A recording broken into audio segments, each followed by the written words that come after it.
இந்தியாவில் எத்தனையோ மாநகராட்சி இருக்குது. டெல்லி, மும்பை, கல்கட்டான்னு எத்தனையோ மாநகராட்சியெல்லாம் இருக்குது. ஆனால் மாநகராட்சி சார்பாக யாரும் பாலம் கட்டினதாக வரலாறு கிடையாது. ஆனால் நான் மேயராக இருந்தப்போ சென்னை மாநகராட்சியில் ஏறக்குறைய 10 மேம்பாலங்களை கட்டிய பெருமை எனக்கு உண்டு. எனக்குன்னா உங்களால் உருவாக்கப்பட்டவனா, ஏன்னா மக்களால் தேர்ந்தெடுக்கப்பட்ட மேயர் தான். ஆக அந்த பாலங்கள் கட்டின காரணத்தினால்தான் இன்றைக்கி ஓரளவுக்கு போக்குவரத்து ஓரளவுக்கு இன்னும் இருக்குது.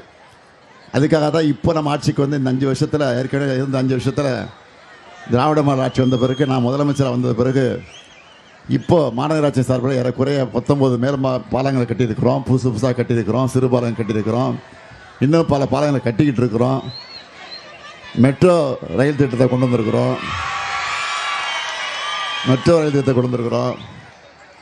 அதெல்லாம் செஞ்சுருக்கிறோம். அந்த உரிமையோடு வந்திருக்கிறேன். தமிழ்நாடு பூரா நான் சுற்றிட்டு வந்தேன். நேற்று தான் வந்தேன் சென்னைக்கு. வந்த உடனே இன்றைக்கி உங்களை சந்திக்க வந்திருக்கிறேன். நேற்றைக்கு தென் சென்னை பகுதிக்கு போனேன். இன்றைக்கி வட சென்னை பகுதிக்கு வந்திருக்கிறேன். உங்களை சந்திக்க வந்திருக்கிறேன். அதிகமாக உங்களுக்கு எதுவும் சொல்ல வேண்டிய அவசியம் இல்லை. இருந்தாலும்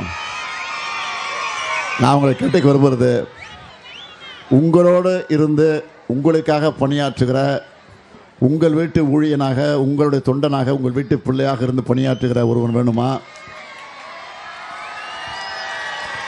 ஏதோ எங்கோ இருந்து வந்து புதுசாக அரசியலுக்கு வந்து அப்படிப்பட்ட ஒரு நாடகத்தை நடிச்சுக்கிட்டு அவர் வேணுமாங்கிறத கொஞ்சம் சிந்திச்சு பாருங்கள். அவ்வளோதான் அவங்களை கேட்குறேன். ஒரே கேள்வி, வேறு ஒன்றும் வேணாம். நான் யாரையும் அரசியலில் தாக்கி பேச விரும்பலை, விமர்சனம் பண்ணி பேச விரும்பலை. ஏன்னா அதுக்கு எனக்கு வழக்கம் இல்லை, எனக்கு பழக்கமே கிடையாது. நான் யாரையும் எதிர்த்து மரியாதை இல்லாமல் தரக்குறைவாக பேசுகிற வழக்கம் எனக்கு கிடையாது.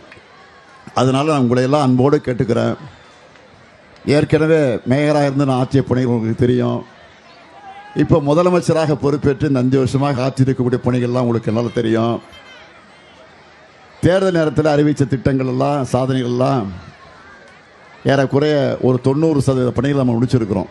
இன்னொரு 10% பணி இருக்குது. நான் இல்லைன்னு மறுக்கலை. அதுக்கு என்ன காரணம்னா, ஒன்றிய அரசு நிதி கொடுக்க மறுக்குது.